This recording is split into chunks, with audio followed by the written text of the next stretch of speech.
Hello, my name is R.J. Rockefeller, Professor of History at Anne Arundel Community College.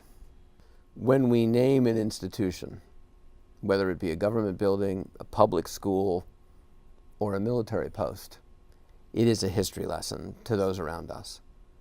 And I think it's incumbent on the citizens not just to know that it's a base, or that your cousin works there, or that your grandfather served there, but to know why it's named what it's named.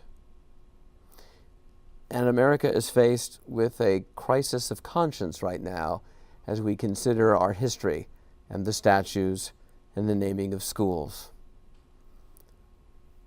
Meade's legacy need never be questioned. We just need to learn the lessons it teaches. Well, unfortunately, Meade doesn't get nearly enough credit.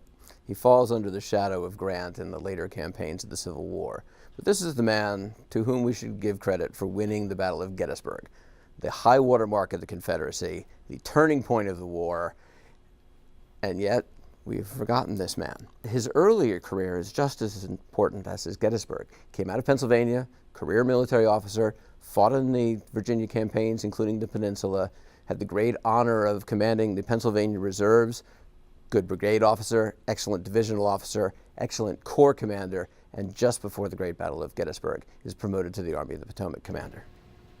The Army of the Potomac was not the most fortunate of organizations. It had been thrust into a war for which the nation was not ready, under a variety of commanders who were not ready either. After a series of failures, Lincoln went through numerous officers seeking someone who could gain him the victory. Even talented men in terms of organization turned out to be failures on the battlefield.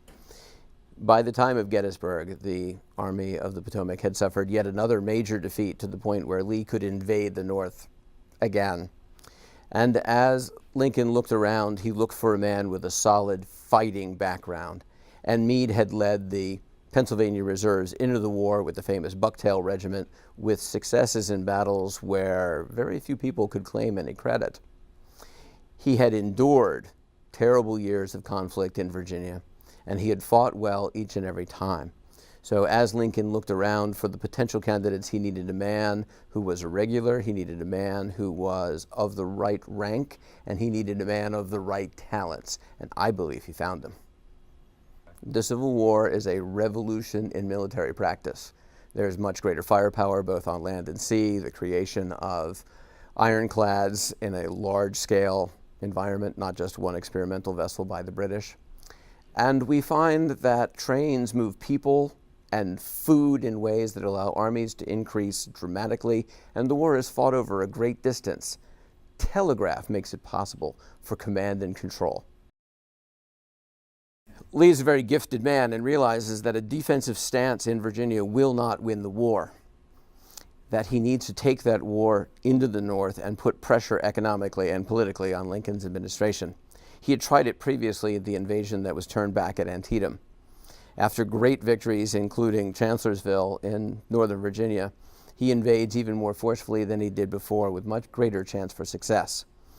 The Union Army scrambles to intercept him.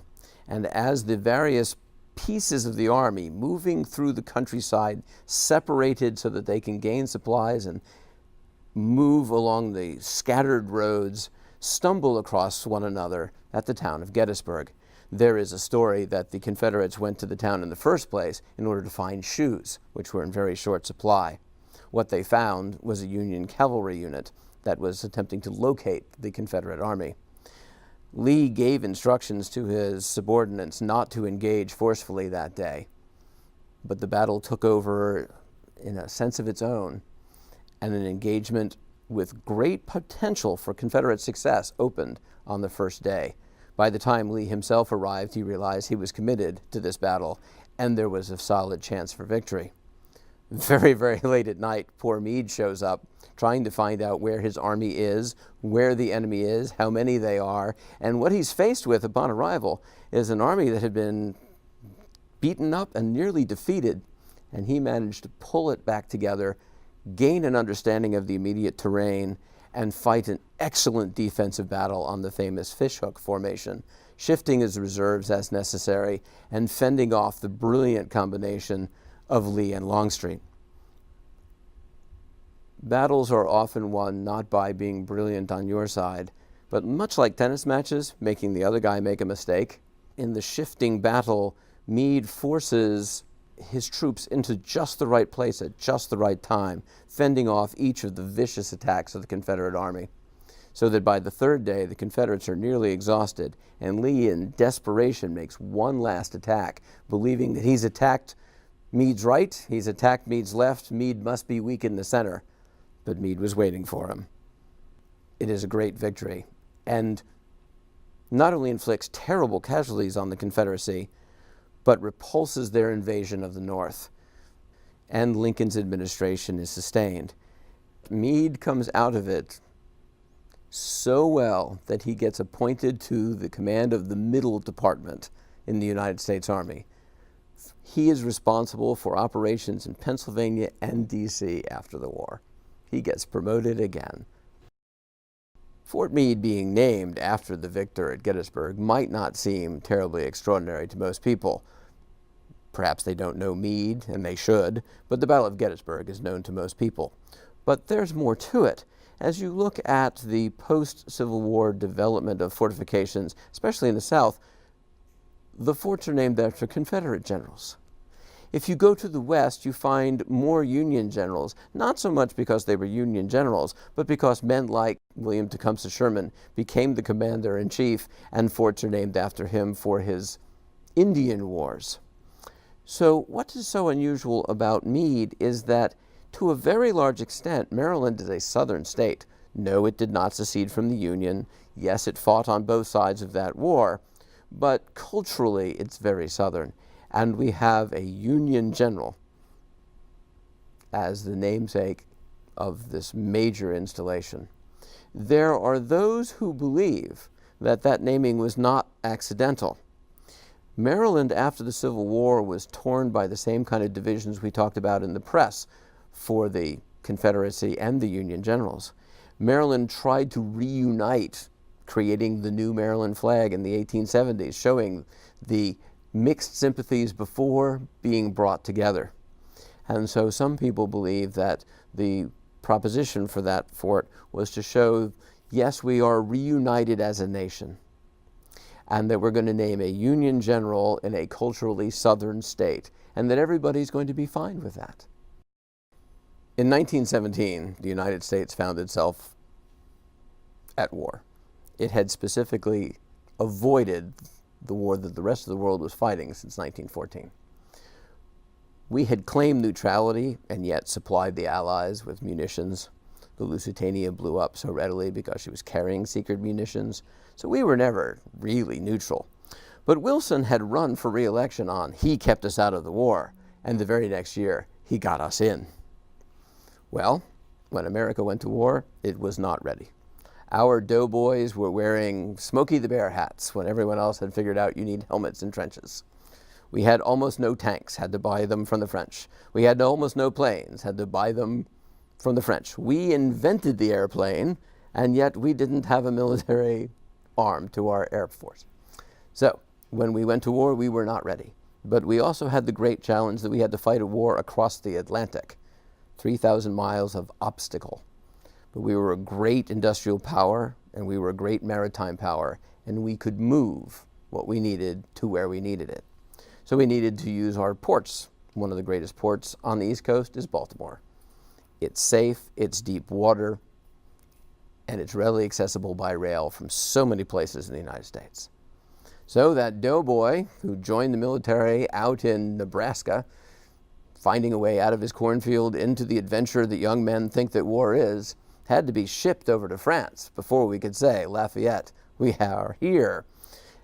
Baltimore was a major trading port and a major export point for our soldiers. But you can't just put them on a train and put them on a boat. You also have to train them in some way. You have to prepare them and stage them for that maritime expedition, if you will. Boys from all over the country were coming to encamp, learn basic training functions prepare for how they were going to operate on an overseas voyage and what they were going to do on the far side. They received equipment while they were here. Fort Meade is particularly notable because it was one of the places that taught them how to survive a gas attack, which was a new and terrible, and I mean horrible, weapon for World War I. Mustard gas to burn every mucous membrane you have in your head. Chlorine gas, where you will simply choke to death as your lungs fill with gas heavier than oxygen while it burns your lung tissue. How do you survive that? Well, you learn at Fort Meade before you go. And so Fort Meade was very much an important aspect of our flow of forces, supplies, and information to Europe. It was essential as a staging base for our armed activity in World War I. We should point out, incidentally, that at Fort Meade, there were more than just men serving. Support is necessary. Communication is necessary. And in those days, there were no cell phones. There was no satellite transmissions. You had to literally connect wires from one to another to transmit the electricity along the correct path. The switchboards. The Hello Girls were the hundreds of women who manned the military switchboards to make sure that messages got through. So we should never underestimate the importance of women in relation to the Army. But from the Civil War forward, whether it was in the Nursing Corps or in the Signal Corps or in the World War II's Flying Corps, women contributed more directly in the 20th century and in greater numbers than ever before. The Signal Corps has a tradition of communications. In the Civil War battlefield, they handled the equivalent of the semaphores. You get on a large hill, you wave a lot of flags. You signal, literally, to another camp which sees the signal and passes it along. Telescopes longer than I am tall in order to watch those signals. This was a visual communication system, but as technology improved, the Signal Corps became responsible for laying down and transmitting telegraphs. And not too surprisingly, when the telephone became the mode, they too were responsible for that communication. American military habit prior to the Cold War was to disarm after any conflict. We demilitarized routinely. One of the great advantages of Teddy Roosevelt is he foresaw the need to maintain military strength at all times. But remember, he lost in that election to Woodrow Wilson, who was largely a pacifist. So American military is a story of a roller coaster of great strength back to great weakness. We had to build up our strength. We had to prepare again for war, and Fort Meade plays an essential role in preparing our men to go overseas. Over there starts over here. But I will say that not only did the military grow in great strength, but so too did the local economies. For instance, town of Odenton, further away Laurel, and all of the suburbs, including Linthicum and Arbutum. These places grew not only with the city of Baltimore growing and D.C. growing, but also the military presence growing, particularly Fort Meade. The Maryland production of cotton had not been significant. We didn't have a very strong textile industry, but World War I required tents and canvas puttees to keep your shoes on in the mud trenches. And local industry in places like Carroll County and Baltimore City stepped up, re-mechanized, altered their factories to create canvas materials for that army. So not only did the Army build new infrastructure, but that had great impact on the local economy in Maryland too. Well, this was a terrible tragedy of World War I, which was catastrophic on so many levels. The region around Baltimore suffered terribly in wake of World War I. Two waves, as a matter of fact. As those boys from Nebraska came to the east, they brought strains of influenza that were not normal here. Worse, when those boys came back from over there, they brought the Spanish flu. And in a period of 3 years, there were 2 to 3 waves of major epidemics that struck Baltimore, with casualties of more than 18,000. The soldiers themselves died of these diseases, and so did the civilians around them. I had the great honor of working at the Maryland State Archives for a dozen years, And many genealogists came to the state archives to look at family history, and many of them were baffled by not finding death certificates of their Baltimore ancestors who they knew died sometime around the end of the war. But it turned out that the casualty rate was so severe from these diseases, both among the troops and among the civilians, that the medical system could not even document the deaths adequately, and many times doctors did not have an opportunity to fill out the death certificates. So with those soldiers came their diseases, and they suffered from those diseases having gone overseas. When we talk about service to the nation, and we talk about casualties of war, certainly the battlefield is a terrible place, and many men have paid the ultimate price for their patriotism. But disease has killed far more men in war than bullets ever have. Their fame is not quite as established as it would be in the next war. One of the values of World War I is it trained our leadership for World War II. Let's deal with Patton first in that photograph, standing next to his new favorite military technique, armored combat. Patton joined. He's a Southern man from Virginia. His family has a long military tradition, Civil War, all the way back to the American Revolution. Patton himself believed in offense, offense, offense. He wrote a saber manual for when people very rarely fought with swords. As a cavalry officer, he did not want to teach the soldiers to parry or block, only attack. If you line up your attack properly, you will be protected behind it. If the guy sees your attack vigorously enough, he will only think to defend himself, and you won't have to defend yourself. That was his sword concept. So, when a vulnerable horse and rider could instead be inside an armored fighting vehicle, Patton was thrilled. He was one of the first proponents of armored warfare for the United States. He wanted armored warfare in World War I when we owned no tanks. Now, of course, being the United States, we built them in a hurry. We bought them, we built them, and we gave him what he needed to fight.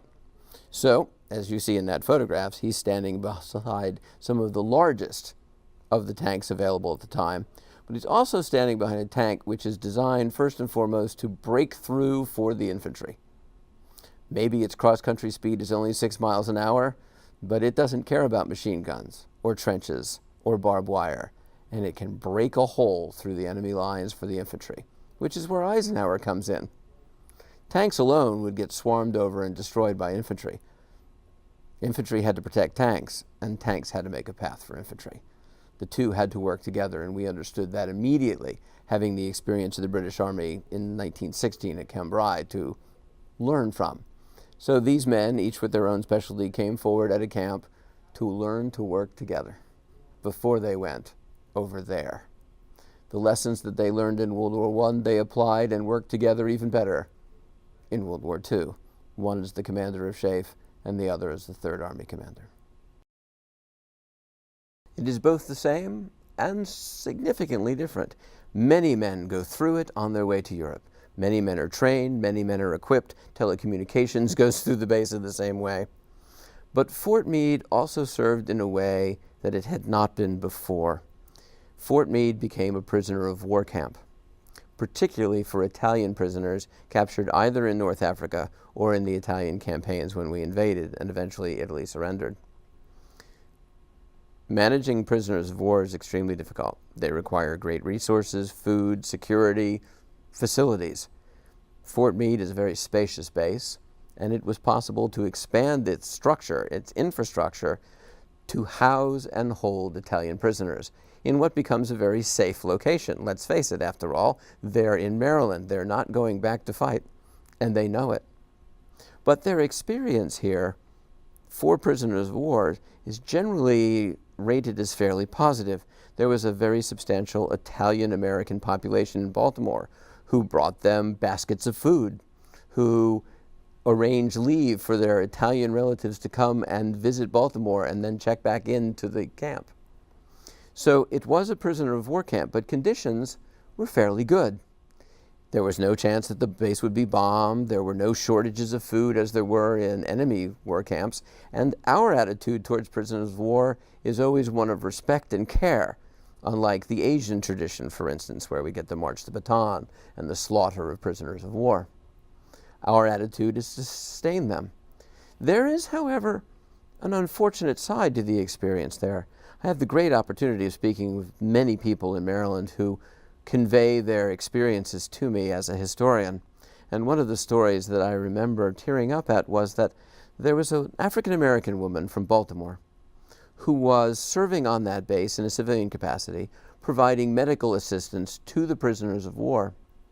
The prisoners of war were allowed access to the base's cafeteria. But this American employee of the armed services, because of her race, was not permitted in that segregated cafeteria. World War II was a turning point in our attitudes towards African Americans, but we were still a segregated military until Truman ended that practice. As forward-thinking as the military might be, as recognizing any American for their inherent utility to the military and their value as a citizen, the military is also a product of the nation. It has the same social attitudes. The military was as racist as America, and I'm sorry to say that's awfully racist at all times. Maybe we've made some progress, but not nearly enough. So soldiers in World War II who were African Americans served in African American units, whether that's the Tuskegee Air Force or the 785th Armor Battalion, all black.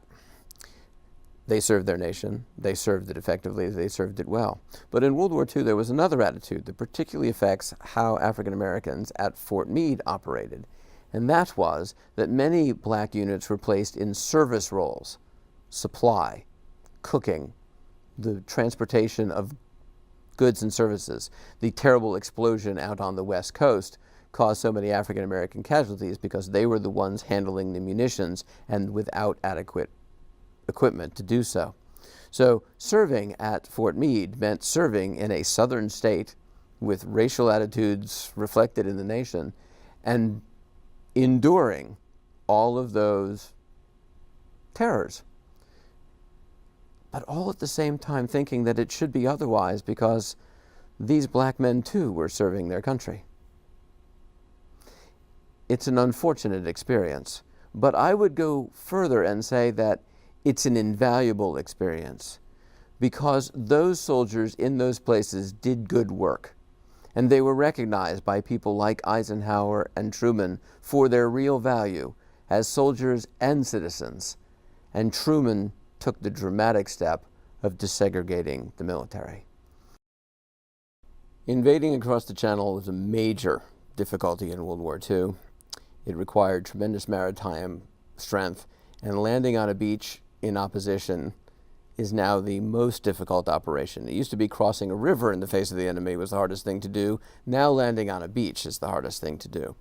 So we knew that if we landed in front of the German army, that there was a very good chance they could push us back into the sea. In preparing for Overlord, the largest amphibious operation in the history of mankind, we did not want the Germans to know where we were going. Eisenhower had a serious problem with Patton after his behavior at Sicily, where he slapped a soldier for what Patton called cowardice, and what now we all know is PTSD. There we go. So he assigned Patton to a false army in England. They built balloon tanks, tree artillery, set up tents with no one in them. And the Germans, whose air reconnaissance was more limited than it had been, got hints of Patton's army across from the city of Calais.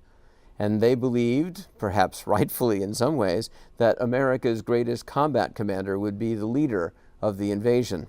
So they prepared to defend across from where Patton was stationed. And we landed in Normandy instead. D-Day is one of the most significant military operations, not only of World War II, but in man's experience. There are a couple of things that we can say about that with great importance. Logistics I have mentioned many, many times. A man does not fight on an empty stomach. He does not fight with an empty rifle. Fort Meade, ever since World War II, has had a crucial role in making sure that men and materiel were in the same place at the same time, no matter which war, or even the wars that aren't wars. It has been an essential place for communication ever since as well. The Cold War is much about satellites as it was about tanks. And Fort Meade is on watch for us. Its future has been much in debate. In an age of base realignment and closure, we have seen bases shifted, closed, modified, but we have always seen the potential for Fort Meade. It has tremendous land, it has good infrastructure, it has excellent history, and I would not be surprised if the military made more and more use of it, rather than less and less.